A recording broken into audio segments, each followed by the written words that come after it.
Hello, welcome to Microfiche Microphone. I'm Micah, and on this channel, we look at microfiche from the past, old newspaper articles in the public domain. We look at them with our modern eyes, our modern perspective, and see what we can learn from them.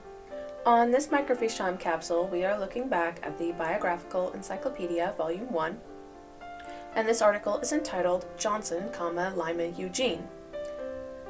So Lyman E. Jenson was the younger brother of Luke Jenson, and I will try really hard to only call him Luke Jenson and not Luke S. Jenson, since he didn't actually have a middle name. Lyman E. Jenson, what do I know about him? He was good. He was really close with John F. Boynton, I believe, for a while. He was one of the original 12. He was the youngest of the original 12. I don't remember how old he was, like 21 or something like that.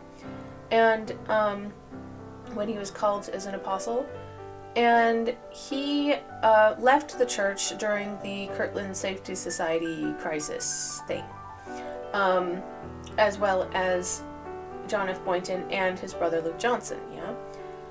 And but I don't think that he came back to the church. I could be wrong, but Luke Jenson did, but I don't think Lyman E. Jenson did. So, but I'm not sure about that. Past that, I don't really know much about him. So, but I do believe that he was more generous with money than John F. Boynton, who was all about the money. So I think so anyway. But let's take a look at the article and see what they can tell us besides his parentage, which we already know, and when he left the church, yeah? Hopefully we'll learn some more information about him. Jenson, Lyman Eugene, a member of the Council of 12 Apostles from 1835 to 1838, was the son of John Jenson. He was born on October 24th, 1811 in Pomfret, Windsor County, Vermont, and baptized in February 1831 by Sidney Rigdon. He was ordained an elder October 25th, 1831 by Oliver Cowdery, and a high priest November 1st, 1831 by Sidney Rigdon, called to the ministry in November 1831 by revelation, and performed missionary labor in Ohio, the eastern states, and Nova Scotia. Okay, so he did go on missions, yeah? Yes, Luke did as well. In 1834, he went to Missouri as a member of Zion's Camp, really, and was ordained an apostle February 14th, 1835 in Kirtland, Ohio, under the hands of Oliver Cowdery, David Whitmer, and Martin Harris. This is the last time I will say it, hopefully, but the original 12 were called by the three witnesses. The reason it will be hopefully the last time is because this is the last of the original 12. So the original 12 was called by the three witnesses who, because Joseph Smith delegated that responsibility because he didn't want people to think that he was biased. So that's why he was ordained by Oliver Cowdery, David Whitmer, and Martin Harris.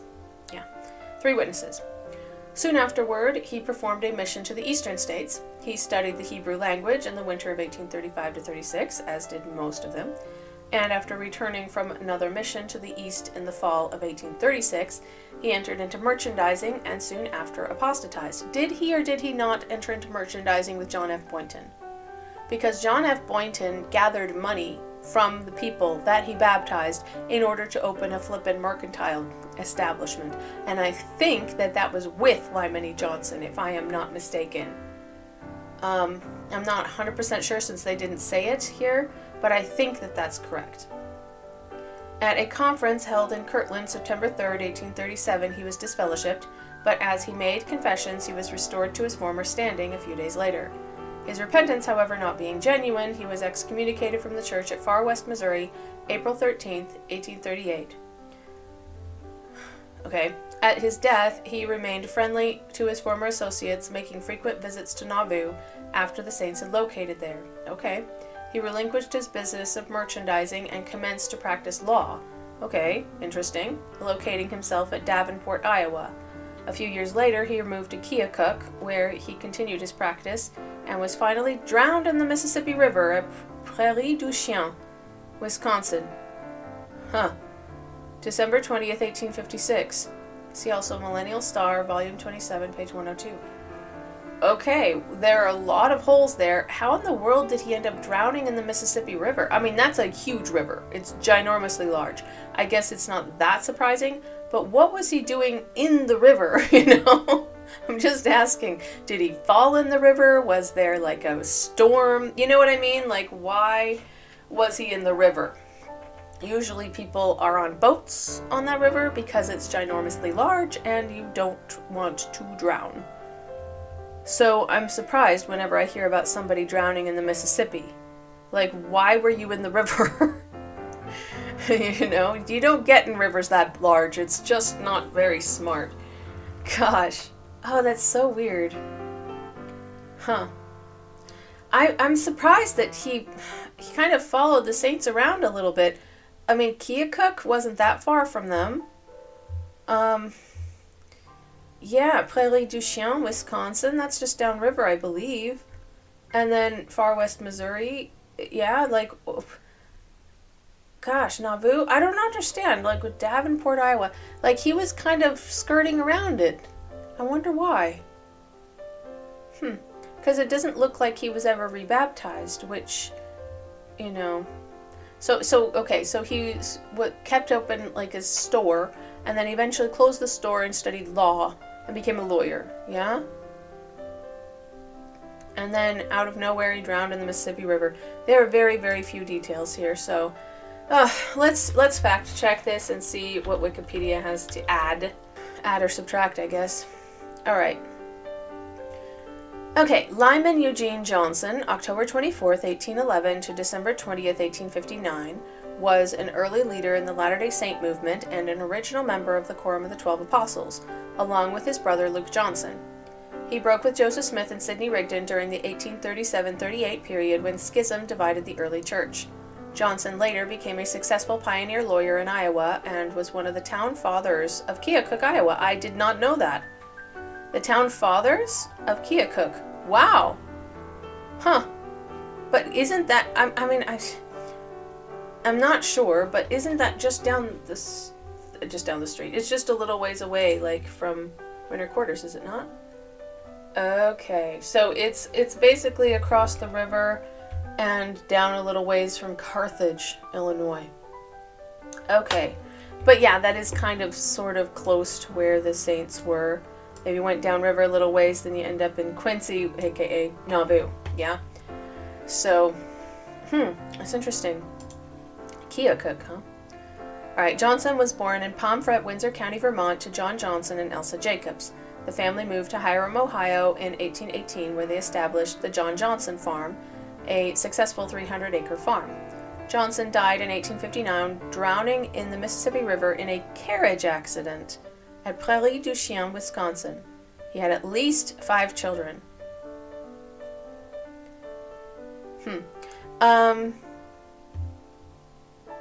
Prairie du Chien means, is French, it means prairie of the dogs. I'm not sure if that's what they mean, but like that's what it means. Maybe that's like a way they say prairie dogs? I don't know. It's weird. Anyway, just thought I'd throw that in there. Okay, involvement in the Latter-day Saint movement. Early contact. Johnson was baptized into the Church of Christ by Sidney Rigdon in February 1831. Joseph Smith and Emma Hale Smith moved into the Johnson family home on September 12, 1831. Yeah, I heard that. They spent some time living there because they had a little bit of space, I guess. Johnson was then ordained an elder on October 25th, 1831. Now, I happen to know that the other one said October 24th. Why did I happen to know that? Because October 25th is a significant date to me, and I would have noticed that. Interesting that the date's off by a day. It's not important, but like that is interesting that's, other sources must list the other date, but that's interesting. And a high priest of the church on November of that same year, in response to a revelation giving January 25th, 1832, Johnson joined Orson Pratt on an evangelizing mission which took them through the eastern United States. The two were successful preachers and brought many converts to Mormonism on this and other missions. Oh, so he was with Orson Pratt. Well, Orson Pratt was quite a preacher, yes? He was well known for having very strong arguments, yeah? Alright, because he was extraordinarily intelligent. See our video on Orson Pratt we made 2 weeks ago. Alright, Quorum of the 12. In the summer of 1834, Johnson marched with the Zion's Camp expedition, which hoped to restore Latter-day Saints in Missouri to their lands in Jackson County. Although the expedition was a failure, many of the veterans of the expedition were soon called to high leadership positions in the church. Among those were Johnson and his brother Luke, who were among the original 12 men called on February 14, 1835 to be special witnesses, or apostles, in a traveling high council of the church, later known as the Council or Quorum of the 12. The chief duties of the apostle was to preside over missionary activities. Johnson continued to operate as a successful missionary from 1835 to 1837. On September 4, 1834, Johnson was married to Sarah Susan Long. It's interesting that they gave you like a definition of the Quorum of the 12. I'm not sure why. It's slightly superfluous in this context because I feel like anybody who's looking up Lyman E. Johnson is a member of the church already. I'm just saying, like, it's not really talking to their target audience. I'm just saying. Alright, and it is interesting that they have his details of his marriage, though, which was not in the article we just read. Bank failure. The failure of the Kirtland Safety Society, a bank founded by church leaders, led to widespread dissent in 1837. The church held a high council trial on September 3, 1837, which ejected Johnson, his brother Luke, and John F. Boynton from the Quorum of the 12. Boynton explained that his difficulties with the church resulted from the failure of the bank, which he had understood was instituted by the will and revelations of God, and he had been told would never fail. Despite these difficulties, Johnson and others temporarily reconciled with church leaders and were restored to their apostleships on September 10, 1837, after which Johnson and his family moved to the Latter-day Saint settlement of Far West Missouri. See, they didn't mention this. They did say he was excommunicated there, but I figured that it was in absentia. Okay, that does explain why he was in that corner of the world, I guess. Huh. Okay, so he was trying, which is more than John F. Boynton did, yeah? So he was making an effort, I guess. Excommunications. Meanwhile, schismatic strife between the loyalist faction and the dissenting faction continued to divide the church in Kirtland. The strife spread to Missouri, but in Far West, the loyalists were able to keep control by excommunicating the leadership of the Missouri church. David Whitmer, John Whitmer, W.W. Phelps, along with Oliver Cowdery, Johnson, and others. In Johnson's case, a list of 7 charges were presented to him by the Far West High Council on April 9, 1838, including the charge of saying he would appeal the suit between him and Brother Phineas Young and take it out of the county. What? What suit?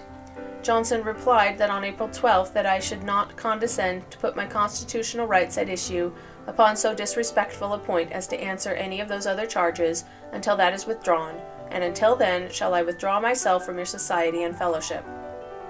Okay, so he was salty that Phineas Young had brought him up on charges. But yeah, the whole leadership of Missouri was crap at the time. They basically were excommunicated for just, like, not doing what they needed to be doing. Like, yeah. Brigham Young reported that Lyman later lamented leaving the church, though he never rejoined. I would suffer my right hand to be cut off if I could believe it again. Oh, okay, so he completely lost his faith. That's different, yeah? Then I was full of joy and gladness. My dreams were pleasant. When I awoke in the morning, my spirit was cheerful. I was happy by day and by night, full of peace and joy and thanksgiving, but now it is darkness, pain, sorrow, misery in the extreme. I have never since seen a happy moment. Wow. Really? Let's see the... Oh, okay, so this source comes from Susan Easton Black, Lyman Eugene Johnson, Doctrine and Covenants Central, Book of Mormon Central, a non-profit organization. Retrieved the 22nd of January 2025. So this is recent. So it should still be up if you want to read it yourself. That's interesting. Wow. Huh. Later life. After Lyman E. Johnson's excommunication from the church in 1838, he pursued a secular career, primarily focusing on law and business. He initially remained in Ohio for a period before relocating to Iowa and subsequently to Wisconsin. In Iowa, Johnson became one of the founding figures of Keokuk, along with his brother Luke, contributing to the town's early development. He established himself as a successful pioneer lawyer, gaining respect and recognition in the legal community. Tragically, on December 20th, 1859, Johnson died in a sleighing accident. Okay, a sleighing accident sounds terrible, as in, you know, a sleigh, like Santa's sleigh. Yeah, it's a, you know, it's something that you ride on the snow. Yes, that pulled by horses. Near Prairie du Chien, Wisconsin. An obituary detailed the accident, stating, "He was in a sleigh with others when it went through an air hole in the ice of the Mississippi. At the time of his death, he was 45 years old." He didn't live very long. That's just older than I am. I mean, it's just a tiny bit. Went through an air hole in the ice of the Mississippi. Okay, so he was riding his sleigh over the river. Do I understand that right? That was frozen over. I don't think it freezes over anymore. It's really a sign of global warming, yeah. An air hole in the ice. So the ice broke under his sleigh, and he fell into the ice and drowned. Yes? That's what I understand. It was in December, I guess, so that is winter. But yeah, oh, crazy. He had a really crazy life. He really did. I'm going to look at the references. This is William Shepard and Michael Marquardt, Winter 2010, Lyman E. Johnson, Forgotten Apostle, Journal of Mormon History. Okay, so if you're interested, you can take a look at that. That is their main reference. There's also some external links. There's photographs of Lyman E. Johnson's headstone, illegal instruments relating to Mormons in Utah, and Lyman E. Eugene Johnson at Find a Grave. So if you are interested, go ahead and take a look at that. Anyway, I find this really interesting. I feel like he was a lot different than his brother, yeah? Like, I get them mixed up a lot, but I don't feel like they were that similar because of how sad he was after he left the church and then just didn't come back. Where Luke was like, you know what? I think it's the right thing to go back. And he did. And he went to Utah with the Saints and he became a bishop. Like, crazy stuff, yeah? But Lyman was just like, you know what? I wish I still had faith. I don't believe it anymore, but I really wish I did because I was so happy at the time. That's crazy. Like, and then he died at this random accident. That's such a random accident too. It's, I mean, obviously, like, sleighing over ice isn't necessarily a good idea, but it just feels like it's something that he did all the time. And in this one random time, it happened to not go well. You know what I mean? It feels like a little fluke accident. In his picture, I feel like he has light eyes, but it's hard to tell for sure. Is he blue-eyed? Anyway, but I found that really, really fascinating, and I feel kind of sad for him because he was so unhappy in his later life. I wish that he hadn't lost his faith, yeah? Because he clearly actually lost his faith instead of just being rebellious and being like, I'm just gonna sit over here with my arms crossed and I'm mad at you, you know, that kind of feeling, which is the kind of the feeling I got with some of the other people. But with him, it's like, oh, he literally lost his faith. He didn't believe it anymore, and he couldn't bring himself to believe it anymore. And that's really sad to me. I'm sad, because he had such a sad life afterwards, yeah? Aw. Okay. Well, I hope that you learned something today. I hope that you enjoyed the video at least. If you did, please give it a like and subscribe to the channel, and I hope to see you in the next video.